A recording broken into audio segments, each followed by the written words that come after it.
and deepening relations between your countries and mine. I think it's no secret that we are nearing the end of our term, and so this is a good opportunity for me to give you an overview of our foreign policy priorities over the last 15 months and to outline our vision for the future of Pakistan's diplomacy. Let me begin by saying that it has been a great honor to lead the Foreign Ministry. I assumed this responsibility with great excitement as well as trepidation, because I was deeply conscious of living up to some very big shoes to fill. My grandfather was a foreign minister of Pakistan, and I'm not sure that many of you know this, but my mother also, before being propelled into politics, had aspirations to join the Foreign Service. And while this was sort of an unexpected path for me, and after a series of fortunate events and some unfortunate events, I found myself in this position. It has indeed been a great honor and a privilege to serve in this ministry, to interact with each and every one of you over the very chaotic last 15 months, but it has also been an honor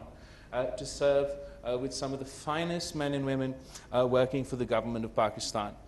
here in the Foreign Ministry, whether they're stationed here at home or abroad in your capitals. I'm sure that you will testify to the fact that the Pakistani Foreign Service is not only made up by thorough professionals, but we often punch above our weight. And we do so with sort of, less means than many other countries, but with all the more effort. And I'd like to take this opportunity in your presence to recognize my ambassadors stationed across the world, and the officers stationed here at the Foreign Office that make it easier to run the day-to-day affairs of this ministry. And a round of applause for all of them. Thank you.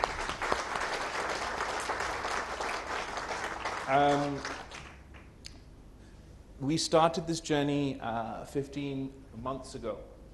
with the aim of returning a sense of professionalism over populism to the Foreign Ministry, with a commitment to humility over a more exuberant style of conducting policy or politics, or in this case, foreign affairs,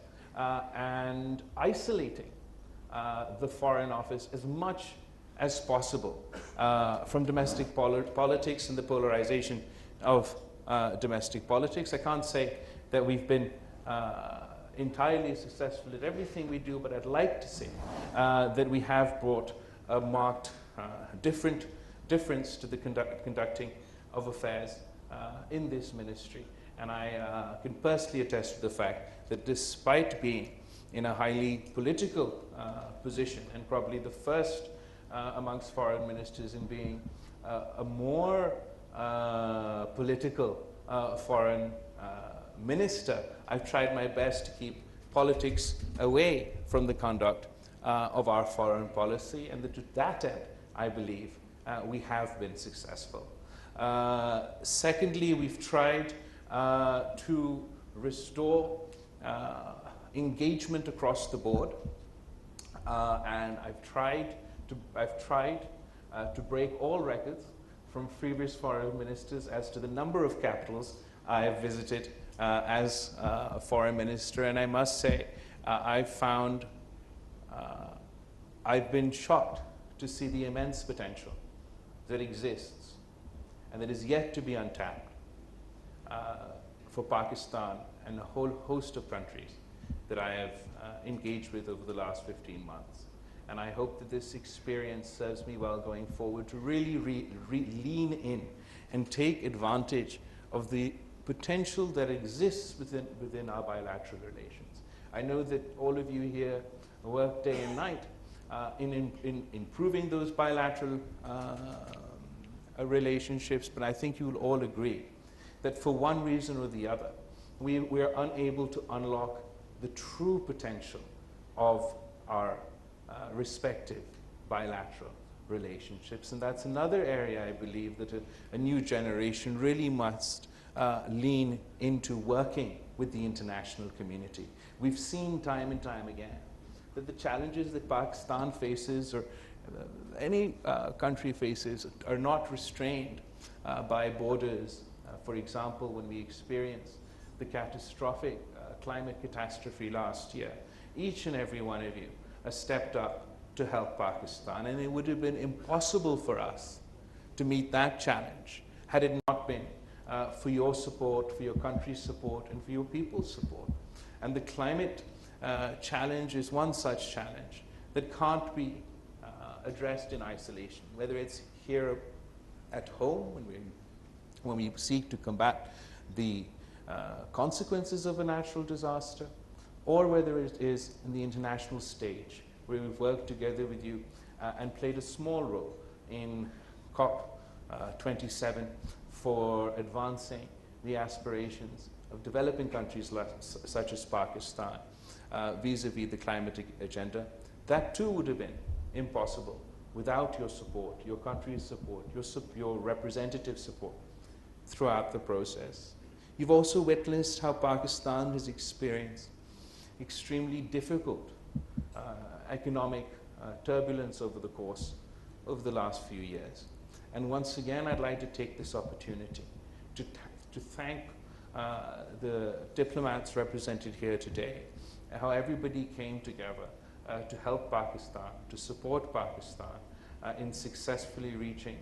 the latest agreement with the IMF, which would not have been possible without the support of our partners from Saudi Arabia to the UAE to China to the United States, and everybody really helping us get over the cliff. And now going forward, while economic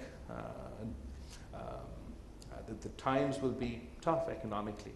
within Pakistan, the broad spectrum of support for this reform package, not only from the 13 parties that make up the coalition government, but also from the opposition, suggests that this is a consensus reform process that we hope will bring about the necessary changes, the hard and difficult choices that not only need to be taken but need to be sustained to pull Pakistan out of our economic difficulties, and so that we can work together with all of you to unlock that potential I was talking about earlier. And finally, we're heading into elections, and as with many countries represented here today, we too are experiencing heightened partisanship and heightened polarization in the lead up to our elections. But I am confident or optimistic, hopefully not naive, that after we conduct these elections in a timely manner, we'll be able to return to a sense of political stability. And hopefully the people of Pakistan will get to make a choice in the upcoming elections. They'll get to choose between politicians or political parties that feed off the politics of hate, the politics of division, the politics of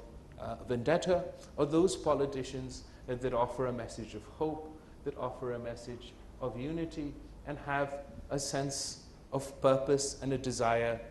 to deliver. And the only way to deliver within the political system or the structure within Pakistan is to be singularly focused on your goals and on your aims and what you want to achieve,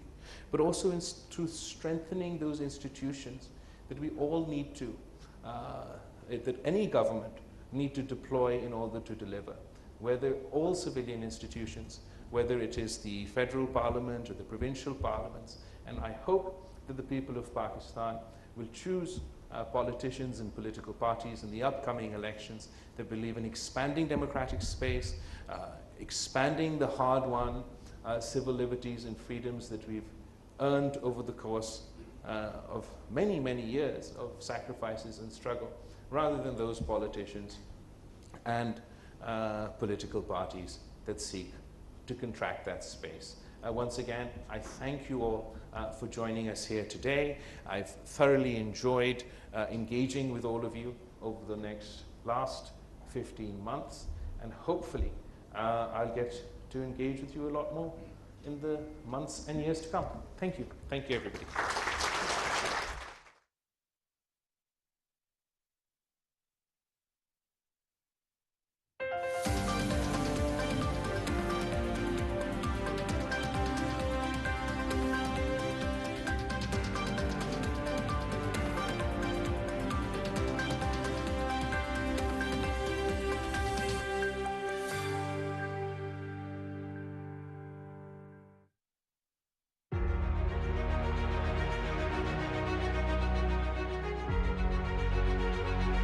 मुख्तलिफ programme न पेश की गई, ड्रामे बराजी, music programmes वही पके। PTV की कोशिश है कि नवी तो सोहनी आवाज़ नवे